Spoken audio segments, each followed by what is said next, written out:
जय एस्ट्रो पाठशाला में आपका स्वागत है। हम बात कर रहे हैं प्रश्न कुंडली में रोग प्रश्न के बारे में कि रोग प्रश्न कैसे देखते हैं प्रश्न कुंडली से, उसके बारे में बात कर रहे हैं। पिछले वीडियो में हमने बात की थी रोग से मृत्यु के योग कि रोगी के रोग से मृत्यु के योग किस प्रकार होंगे, उसे मृत्यु तुल्य कष्ट मिलेगा या मृत्यु होगी, इसके बारे में बात की थी। आज हम बात करेंगे रोगी के जीवित रहने के योग कि उससे रोगी को रोग होने के बाद जीवित रहने के योगों के बारे में बात करेंगे कि रोगी कैसे ठीक हो जाता है। कठिन समस्या में भी, कठिन रोग में भी जातक ठीक हो जाता है, रोगी ठीक हो जाता है, उसके बारे में बात करेंगे। वो परिस्थितियां क्या होंगी, क्योंकि रोग प्रश्न कुंडली में कोई भी हमारे पास प्रश्न लेकर आता है तो वो काफी परेशानी में होता है, दुविधा में होता है कि मेरा रोगी बचेगा या नहीं बचेगा। जिसके बारे में उसका रोग प्रश्न होता है उसको सबसे पहली दुविधा यही होती है कि जो मेरा पेशेंट है वो ठीक हो जाएगा या नहीं होगा। तो हम उसको बहुत आसानी से रोग प्रश्न कुंडली से देखकर बता सकते हैं कि पेशेंट जीवित रहेगा। उसमें कुछ योग देखने पड़ते हैं, उनके बारे में बात करते हैं। जो हमारी रोग प्रश्न कुंडली है, यदि उसमें लग्नेश अष्टमेश से बली है, जो हमारा लग्नेश बना प्रश्न कुंडली में, यदि वह अष्टमेश से बली है तो रोगी जीवित रहेगा, हम कह सकते हैं।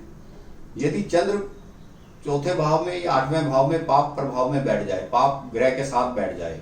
दूसरा पॉइंट, यदि चंद्र चौथे भाव में या आठवें भाव में पाप ग्रह के मध्य बैठ जाए तो ऐसी स्थिति में हमें चिंता हो जाती है कि रोगी बचेगा या नहीं बचेगा। लेकिन कोई बली शुभ ग्रह, बलवान शुभ ग्रह चंद्र के ऊपर दृष्टि दे दे, चाहे वो चौथे भाव में बैठा हो, चाहे वो आठवें भाव में बैठा हो, चाहे वो पाप ग्रह के मध्य बैठा हो, लेकिन अगर चंद्र के ऊपर बलवान शुभ ग्रह की दृष्टि आ गई तो जातक देर सुबह जीवित रहेगा, जातक की मृत्यु नहीं होगी। अब पक्का कह सकते हैं कि जातक की मृत्यु नहीं होगी। अगली बात करते हैं, यदि लग्नेश और दशमेश आपस में मित्र हों, लग्नेश और दशमेश आपस में मित्र हों, उनका दृष्टि संबंध हो, युति संबंध हो और उनके ऊपर शुभ ग्रहों का प्रभाव हो, तब भी रोगी बच जाता है, जीवित रहता है, ऐसा हम कह सकते हैं।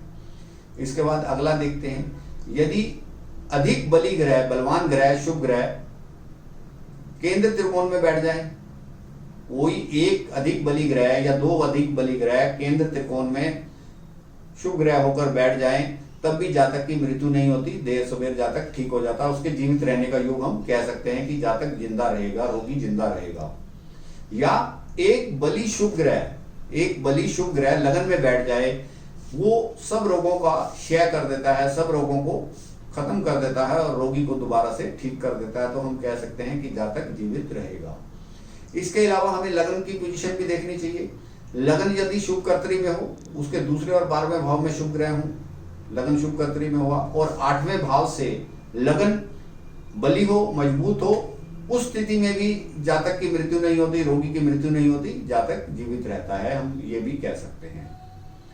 चंद्र का लग्नेश से दृष्टि संबंध हो जाए या युति संबंध हो जाए, यह स्थिति भी रोगी को जीवित रखती है।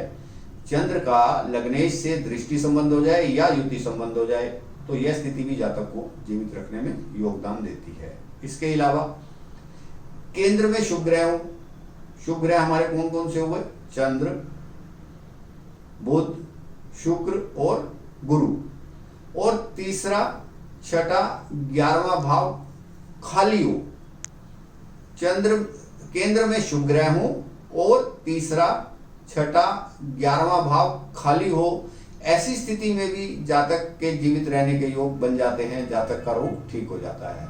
या हम एक कंडीशन और भी देख सकते हैं, यदि चौथे भाव का स्वामी और 7वें भाव का स्वामी आपस में दृष्टि संबंध बना ले या युति संबंध बना ले, ऐसी स्थिति में भी रोगी ठीक हो जाता है, रोगी का जीवित रहने का योग बन जाता है। तो आज हमने बात की रोगी के जीवित रहने के योगों के बारे में, और आने वाली वीडियो में हम बात करेंगे कुछ विशिष्ट रोगों के बारे में बात करेंगे कि उनको हम कैसे देखेंगे, कैसे समझेंगे, उसके बारे में बात करेंगे।